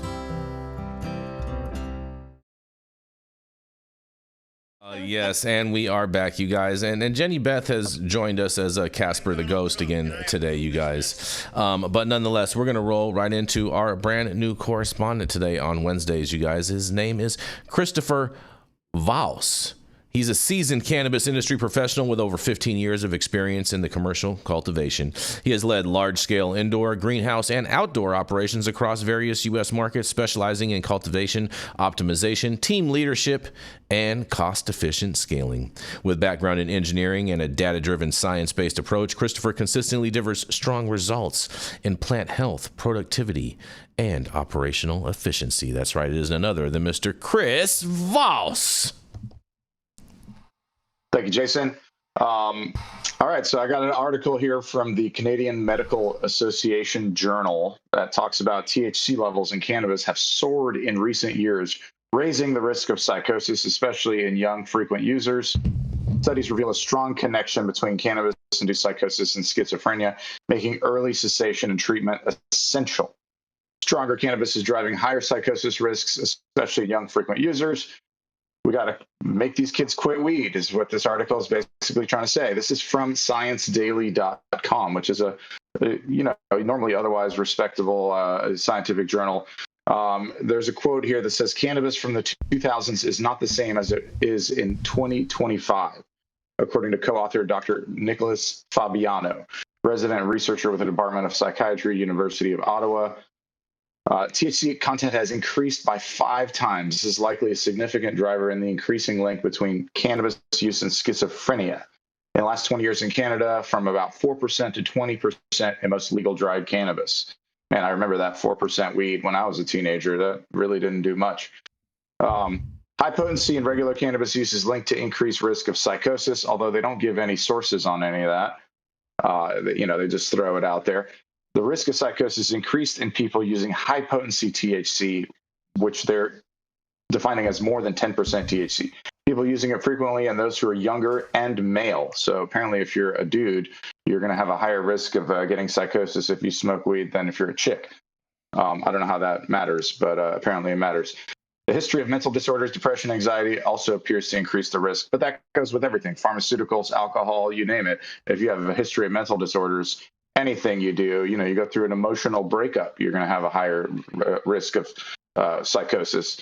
So article goes on to say cannabis-induced psychosis and cannabis use disorder increase the risk of schizophrenia. A recent study of 9.8 million people in Ontario found a 14.3-fold higher risk of developing schizophrenia spectrum disorder in people visiting the emergency department for cannabis use and a 241.6-fold higher risk from visits for cannabis-induced psychosis. Treatment requires stopping cannabis and taking medication. Continued use of cannabis after a first episode of cannabis-induced psychosis is linked to greater risk of returning symptoms. Antipsychotic medication can help people with severe prolonged symptoms. Behavioral options may help with cannabis cessation. Motivational interviewing or cognitive behavioral therapy by a physician or psychologist can help build skills to resist cravings and follow treatment recommendations. Cannabis from the 2000s is not the same as it is in 2025. That's basically it. THC content has increased by 5 times. This is a significant driver in the increasing link between cannabis use and schizophrenia. This plays into what the sheriff was just saying that Shaun had on here earlier. That this 77% cannabis is going to make us lose our mind. The first thing I would really want to say in regards to this is, who are they really sampling, and what other medications are they on? I think because cannabis has now become legal, more people than ever on a survey, if they're in the emergency room or talking to their doctor, are going to actually admit that they used cannabis, where when it was illegal, they probably wouldn't have openly admitted to it if they're having some kind of episode that would put them in the ER. So I think that's one of the big factors that would skew these numbers. And just in general, we live in a society where psychiatrists want to give a 12-year-old kid, SSRIs when they have to put their dog down. So to come down on just cannabis, when we have so much other stimuli and contaminants around us that can totally skew these numbers with no correlation whatsoever on these studies to any other lifestyle, genetics, anything else, I think just is totally wrong. I don't know. What are you guys' thoughts on this? Well, go ahead, Dale, please. I've talked about this before because Chris, I got into a heated pissing match with a psychiatrist treating adolescents with cannabis use disorder. Okay. And we got into this psychosis, the dissociative diseases. And first of all, my father-in-law was a psychiatrist in the National Health Service in the 50s when they put together the DSM, the first one. And they did statistical analysis. How many people per 100,000 people get schizophrenia? Number hasn't changed. And we all know the number of people who use weed has grown exponentially. This psychiatrist had no answer for that, and they still don't, because there's no evidence I'm aware of schizophrenia is a developmental problem. This is genetic. And they don't like to talk about the nature versus nurture. Psychotic personalities tend to be more nature than nurture. So the thought that, I'm smoking weed, it caused my schizophrenia. No, it didn't. You're probably having symptoms. That's what they find. You're having pre-expression symptoms, and weed seems to make them a little more easier to handle. But you're still developing these problems. And psychosis from using cannabis, that term is an umbrella term. If you give someone enough cannabis, they're going to be out. Okay? Some people have a reaction to it where they have anxiety from it, and you just, there's not a good thing for you to use. None of this has really been studied. We get people throwing this shit out, and they go, well, I'm a doctor, so therefore you must. No, I don't fucking believe you. I'm a doctor too. So what? If your evidence is bullshit, I'm going to call you on your evidence. And I kind of like arguing about this because I have no answer. It sounds like they're trying to, with the forward progress of cannabis legalization, they're trying to use that as symptomology to prescribe more antipsychotic medicine. Like, oh, sweet, we got a whole new base of customers. Or it could just be a simple checkbox. Sometimes they're like, even if you're going in, you called poison control, you're having a little anxiety, they're going to mark you as cannabis psychosis, or they're going to mark you as cannabis substance abuse. Yeah. So it's not a full spectrum diagnosis in the ER. But the other thing is that we're not considering, antihistamines. Those, things you take for allergies. If you already have a genetic predisposition to for schizophrenia, that in high doses can trigger those genetic factors turning on. Like we have a causation versus correlation issue. And also we have other things, pseudoephedrine, cough syrup material.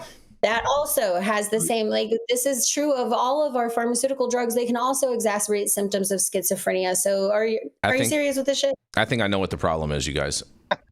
I think I have nailed down the problem, you guys. Take this one down. Yeah, are you ready for this, Dale? I think the reason that they're getting these results is because this study was done in Canada, and there's something the matter with Canadian weed, Dale. No one should be smoking Canadian weed in the first place. It's the beasters. Yeah, exactly. I think that's the whole problem for the basis of this study. And so I encourage everyone to buy domestically, buy, you know what I'm saying, California grown, buy U.S. grown, and make sure that you're not buying Canadian weed, because obviously it's bad for you. And maybe things will change once Canada becomes the 51st state. Maybe then things will change for Canada. Oh, Jason, do you know why these studies are done in Canada? Go for it, Jenny Beth. Because Canada has federal legalization, so they can legally do actual clinical trials in Canada, where we can only do preclinical trials because of the federal illegality in the United States. So that's why they use Canadian weed. Shout out to all the breeders out there who've optimized strains and increased potency. Shout out to people who've even made autos a little stronger. And shout out to the people who understand that you should not be smoking weed for any reason other than medical necessity until your little frontal lobe is fully developed. So, I mean, causation, correlation for sure. But also, when you look at schizophrenia and you look at some of those psychosis type diagnoses, there's a reason why they don't truly diagnose those typically until your early 20s, because your brain is still developing in a way where those imbalances are also developing. So realizing that, and realizing that now you're pouring another substance that doesn't need to be there on a little kid brain, yeah, it was coming anyway, but now you've done something you shouldn't have done, and so we get to blame cannabis, and it's the bad guy again. Oh, the scapegoat. Well, just the numbers alone, I mean, saying that cannabis potency has increased 5-fold in 20 years from 4% to 20%. I mean, 4% is pretty bad. I mean, even like old swag, ragweed was testing higher than that. I thought I was smoking pretty good weed 20 years ago.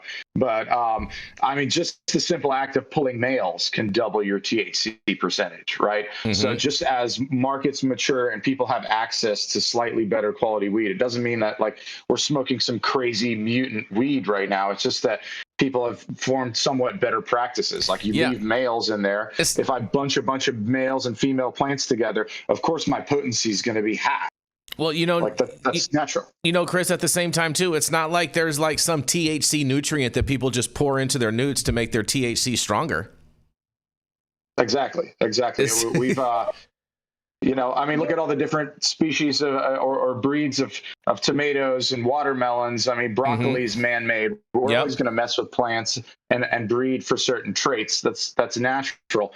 Like you said, there's not some chemical that we're pouring on it to do some mutant stuff. Yeah. And even then, we've all seen the vape cart crisis come and go. And if it was like they had distillate pens back before COVID that were 99% THC, and nobody was losing their minds off of that. If anything, now we know about the entourage effect. We know that removing everything but the THC actually makes it less effective, not more effective. That's the other thing, is this is also the result of bad labels on products, like giving these misnomers that some of this product out there is 70%, unless it's a spray pack. But the naturally occurring, like, I hope that it would bring people. Well, spray back packs is just terps. Spray packs are just terps. They're just spraying terps on that, so there's no added THC on that like that. Great. When I heard 77%, I assume that was rosin, because I see most rosin testing up in the 70s. How about they just paid for that test result? How about that? How about just calling bullshit on bullshit, because we all know that nothing is testing that high. Jason, rosin is, when they were talking about the Texas story, they're talking about concentrates. They're not talking about flour. Nobody's going to fucking say that flour is testing at 77%. You'd be surprised, Jenny Beth. No, but they are talking about flour at. You're right. I've heard some dumb shit. Everything's bigger in Texas, Jenny, too. Don't forget that part. You know what I mean? Especially their test results. Concentrates, but they're also talking about flour at 30 to 40%. And I think the thing that the industry needs to do is, like, it's not all about THC. To like Chris's point, it's not, and the efficacy of the plant is about like the health and quality of the plant as much as anything else. And you find that even some lower potency THC plants mixed with other things provide a better experience than some of these things that are touting these high percentages. Like, we have to look at it as an agricultural commodity as well. It's like the tulips, y'all. Oh, we love tulips. And I do believe that 30% because, like, you know, let's also just be realistic here and say that there are plenty of fucking people that in an untracked system bring in product that ain't what it's supposed to be with a COA that ain't nothing near what's in that fucking packaging. I know for a fact. And we all know for a fact. Come on. These California operators would not be shipping shit to Texas because where's their hemp farm? When do you guys start doing that? Hold on, buddy. So, it's all THC at the end of the day, Jenny Beth. Because yes, I know, Jason, because yes, like on both sides of the coin, it's bullshit because damn, you kind of got us. But two, fucking prove it in a court of law. Oh, you can't. Damn, that sucks. And so you're gonna have real legalization because anything less than that is just going to, you want to cut the shit?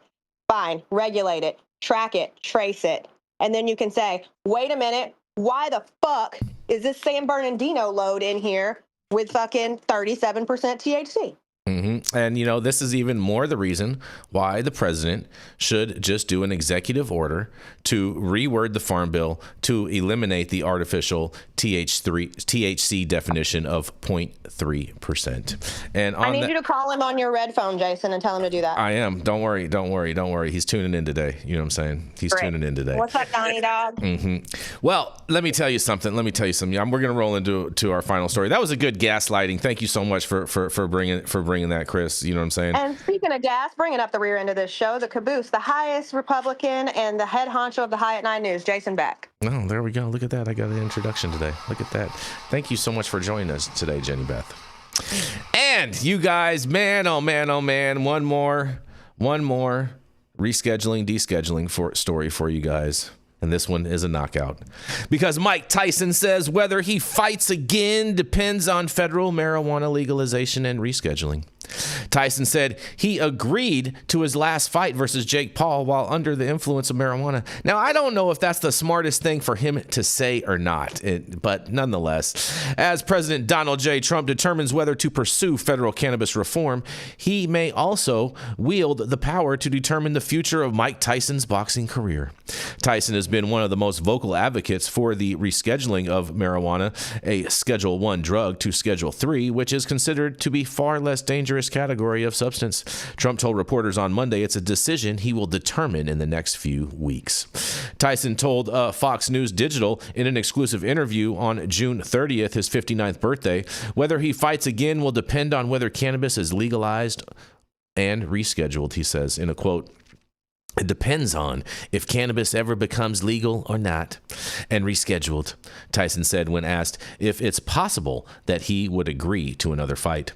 Tyson said he agreed to his last fight versus YouTuber Jake Paul while under the influence of marijuana and wouldn't have agreed to fight if he was sober. I don't think that's the smartest thing to say, but nonetheless, in a quote, I don't really believe so. No, I wouldn't have did that, Tyson said when asked about the fight.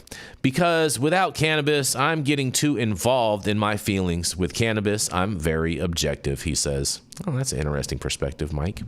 He added that it wouldn't take much cannabis for him to agree to another fight, but ultimately suggesting that depends on the rescheduling of the plant.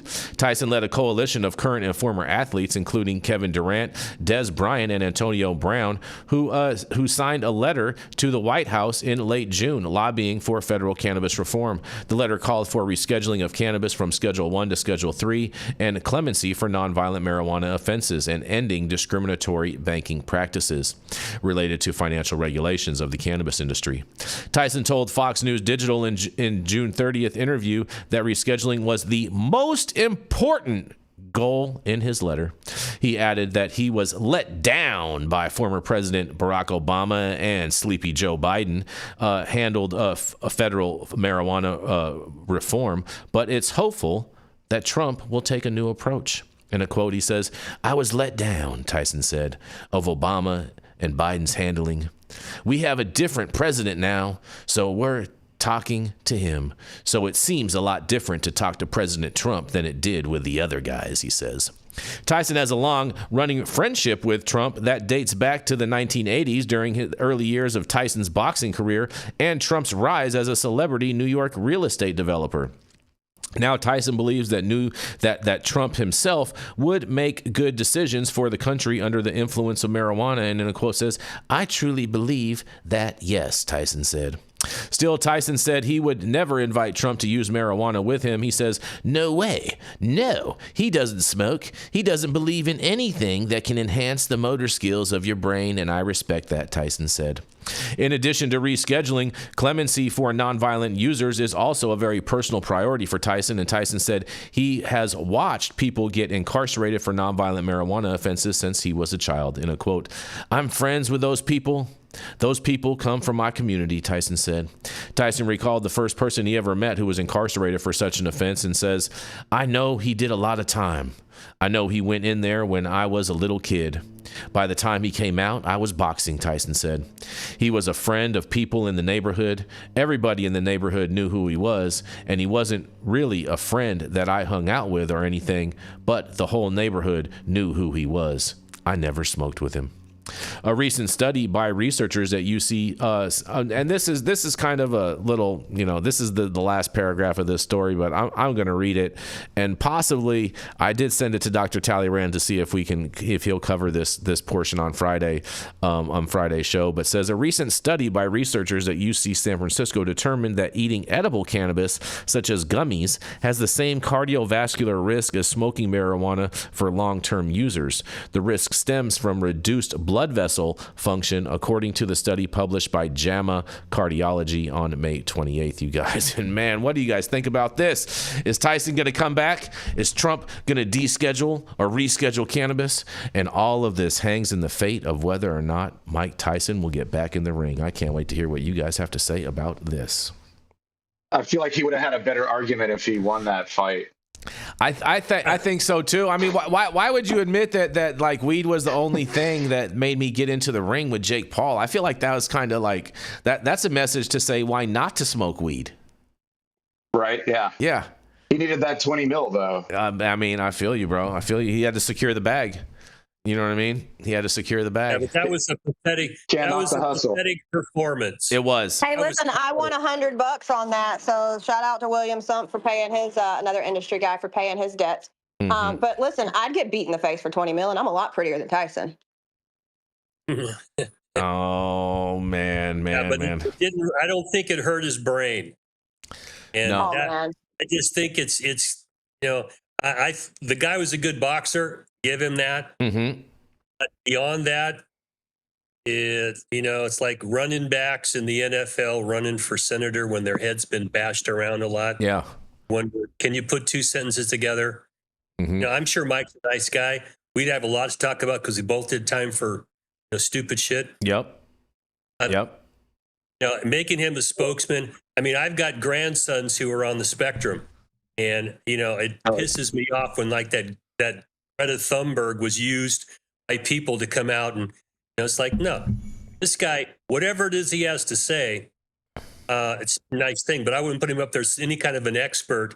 And this thing about the cardiovascular problems, I would just point out that people who've been smoking weed for their entire lifetime are not dying from heart problems. I agree. I think it's total bullshit, Dale. I'm totally with you on that. And I didn't realize that you and Tyson had another thing in common, that you guys were both professional pigeon senders. What? Pigeons, pigeons. You send sending pigeons with messages to different people, you know what I'm saying? Flying kites with pigeons, you know what I mean? I didn't realize that you guys both had that in common too. Wow, Jason. I think it's a tragedy, though, that the athletes who signed this letter, like who on the industry is helping them? Because why did they advise them to sign a letter for reschedule when that will probably harm their business interests. Like they don't understand that. They were listening to Dentons. They were listening to Dentons law when they did that. You know what I mean? But ultimately, a lot of them were motivated by the criminal justice aspect, and they believe that moving it to a Schedule 3 is a good overall perspective for the country. So I'm not going to fault them on that, because ultimately that whole perspective and drumbeat of moving to Schedule 3, I think, could just be the threshold to have Trump say, hey, you know what? I'm going to take it a step further because I am that grandioso kind of guy, and I'm just going to deschedule cannabis because there's no point, that it's one of God's creations, and it should just be descheduled, and I'm going to do an executive order, and I'm going to watch the Democrats lose their minds over it, and I think that is the way to go about it. Yeah, I mean, the criminal penalty reduction, the penalties for reschedule are twice as severe. Mm-hmm. Like what if you were distributing Schedule 3 substance? Yeah, exactly. Were you saying something, Jenny?